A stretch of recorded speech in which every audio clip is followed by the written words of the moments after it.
সম্পর্কে তো আমরা থেকে যাই, এখন মোটামুটি যাকেই দেখবে সেই কমিটেড, কিন্তু সম্পর্কে থেকে তাকে কতটা গুরুত্ব দেওয়া উচিত, তাকে কোন জায়গাটায় রাখা উচিত, কোন জায়গাটায় রাখলে সে আমাকে বারবার আঘাত করার সুযোগ পাবে না, সে আমাকে কথায় কথায় ছোট করার সুযোগ পাবে না, সে আমাকে কথায় কথায় কষ্ট দেওয়ার সুযোগ পাবে না, সেটা কিন্তু আমরা ভুলে যাই। আমরা এটাই ভাবি যে তাকে তো আমি ভালোবাসি, সবটা দিয়ে ভালোবাসি, দিক না সে কষ্ট, দিক না সে আঘাত, তাকে আমি মাথায় তুলে রাখবো, একদিন সব ঠিক হয়ে যাবে। আজকে কষ্ট দিচ্ছে কোনো ব্যাপার না, একটা দিন গিয়ে এই কষ্ট দেওয়াটা কিন্তু শেষ হয়ে যাবে। এই ভাবনা আমরা মাথার মধ্যে কিন্তু জমিয়ে রেখে দিই, দিয়ে সম্পর্কটাতে বিন্দাস এগিয়ে যাই। যখন সে প্রথম আঘাতটা দেয় সেটা নিয়ে আমরা ভাবি ও ঠিক আছে, ভালোবাসাতে তো একটু কষ্ট পাবই, সামলে নি নিজেকে। দ্বিতীয়বার আঘাতটাতেও কিন্তু ভাবি, তার সাথে কথা বলি তুমি কেন আমায় কষ্ট দিচ্ছ, সে সরি বাগেরা বলে দেয়, আমরা নিজেকে সামলে নিই। কিন্তু বারবার আঘাত দেওয়াটাকে মেনে নেওয়া যায়? একটা সম্পর্কে থেকে একটা মানুষ তোমাকে বারবার আঘাত দিচ্ছে, কিন্তু তুমি তার নিডস পুরো করে যাচ্ছ, তুমি তাকে ভালোবাসা দিয়ে যাচ্ছ, তুমি তার জন্য সব কিছু করছো, কিন্তু সে তোমাকে বারবার আঘাত দিচ্ছে।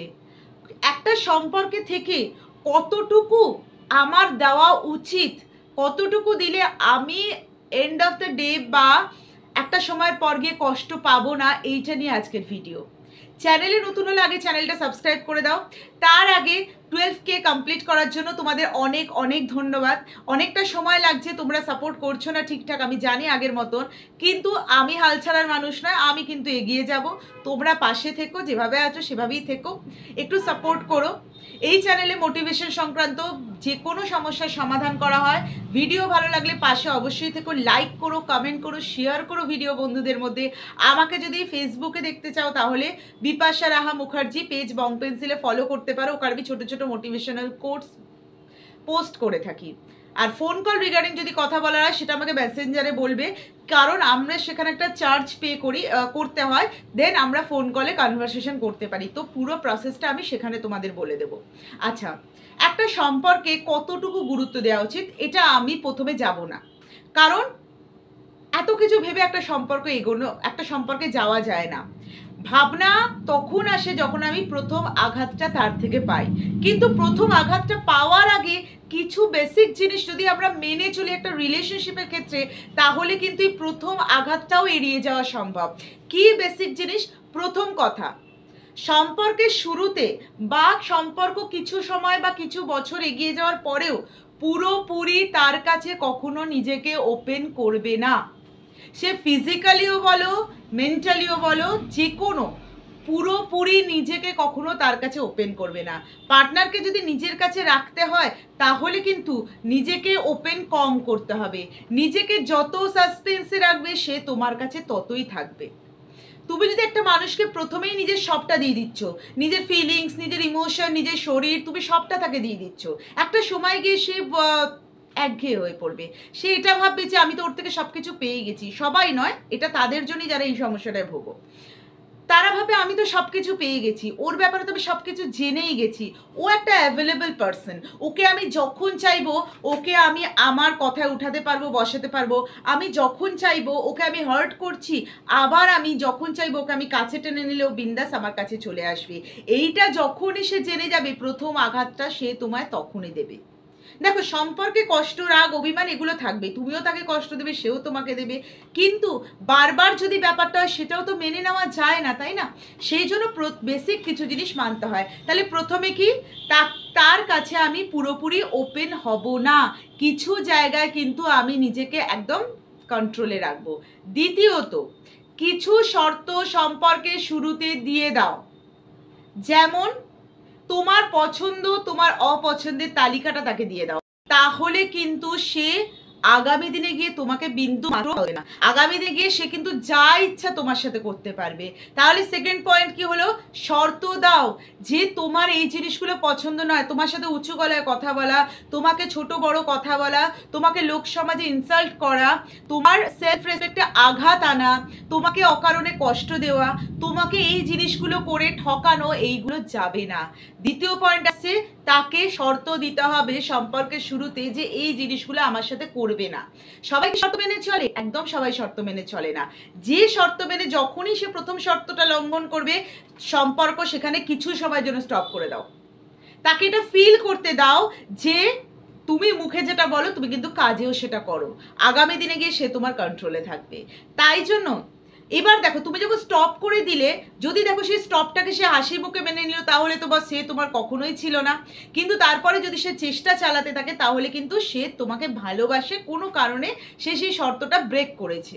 তুমিও তার থেকে তার শর্ত জেনে নাও, অবশ্যই একতরফা কোনো কিছুই করবে না, যাতে সে না কোনোদিন বলতে পারে যে আমারগুলো তুমি জানতে চেয়েছো, তো তারটাও তুমি জেনে নাও। তাকেও কিন্তু সবসময় ওপেন করবে না, তারটাও কিন্তু সাসপেন্সই রাখতে হবে। ঠিক আছে, তাহলে সেকেন্ড পয়েন্ট হলো সম্পর্কের শুরুতে শর্ত দিয়ে দাও। তৃতীয়ত হচ্ছে অ্যাভেলেবেল থাকা বন্ধ করতে হবে। কল করলি কল রিসিভ করছো, মেসেজ করলি মেসেজ রিসিভ করছো, বারবার তাকে কল করছো, কি হলো তুমি ফোন করছো না কেন, ফোন করছো না কেন, এই জিনিসগুলো করা তোমাকে বন্ধ করতে হবে। তোমাকে বুঝতে হবে তোমারও একটা সেলফ রেসপেক্ট আছে, তোমারও একটা জায়গা আছে। সে যখন ফ্রেন্ডদের সাথে থাকবে, তোমাকে বলে দিয়েছে তুমি কিন্তু একটা সময় অবধি তাকে কোনো কল মেসেজ দেবে না, সময় ক্রস হয়ে গেলে তাকে একটা কল করবে যে তুমি এতক্ষণ পর আমাকে বলেছিলে ফোন করবে, তুমি করোনি, কিন্তু কি করছো ফ্রেন্ডদের সাথে, কেন গেছো, কি করছো, এই জিনিসগুলো করবে না। এটা হচ্ছে স্পেস দিতে হবে তাকে। ঠিক আছে, তাহলে থার্ড পয়েন্ট হচ্ছে অ্যাভেলেবেল কম থাকতে হবে, যে বেশি তার কাছে অ্যাভেলেবেল থাকা যাবে না, লিমিটে থাকো। সারাদিনে 5 থেকে 6 বার ফোন, এর বেশি নয়, তাকে করতে দাও, তুমি করো না। সে করলে অতবার ধরার দরকার নেই, তাকে বলবে আমি বিজি ছিলাম বা এই করছিলাম বা আমি ঘুমোচ্ছিলাম, এইগুলো বলবে, কিন্তু অ্যাভেলেবেল থাকবে না। তার 4 নম্বর পয়েন্টটা কি বললাম, স্পেস দিতে হবে। স্পেস দেওয়া সম্পর্কে কিন্তু খুব দরকার। পার্টনারকে নিজের কাছে রাখতে গেলে স্পেস অবশ্যই দিতে হবে তাকে। সে যদি ঘুরতে যেতে চায়, যাক, একটা টাইম, সেই টাইমের ওভার হয়ে গেলে তুমি তাকে নিশ্চয়ই বলবে, কিন্তু একটা টাইম অবধি তোমাকে তাকে স্পেস দিতে হবে। যদি না দাও না, একটা সময় গিয়ে সম্পর্কটা বার্ডেন হয়ে যাবে তার কাছে, মনে হবে এই সম্পর্কটা থেকে বেরোলে আমি হাঁপ ছেড়ে বাঁচি। তাই তাকে স্পেস দাও। লাস্ট পয়েন্ট আসছে, সম্পর্কে ট্রান্সপারেন্সি রাখো। তুমি তার কাছে সবকিছু বলবে, সে তোমার কাছে সবকিছু বলবে, মানে আশেপাশে যেগুলো বলা দরকার সেগুলোকে রাখতে হবে, যাতে কোনো থার্ড পার্সন তোমাদের সম্পর্কের মধ্যে এন্ট্রি না নিতে পারে। ভালো সম্পর্কের মেন মন্ত্র হচ্ছে ফ্রেন্ডশিপ। ফ্রেন্ডশিপ যত স্ট্রং হবে, সম্পর্ক তত বিল্ড আপ হবে ভালোভাবে। নিজেকে সময় দাও, নিজেকে ভালোবাসো, self love, self care is very important. তার সাথে মনে রাখতে হবে তোমার পার্টনার ছাড়াও তোমার বাবা মা ভাই বোন আলাদা আলাদা মানুষ আছে তোমার লাইফে, তার পেছনে পুরোপুরি না পড়ে থেকে তাদেরকে ইম্পর্টেন্স দাও। তাহলে দেখবে সম্পর্কটা একটা সুন্দর ব্যালেন্স করে এগিয়ে চলবে। পার্টনার আঘাত খুব রেয়ার দেবে।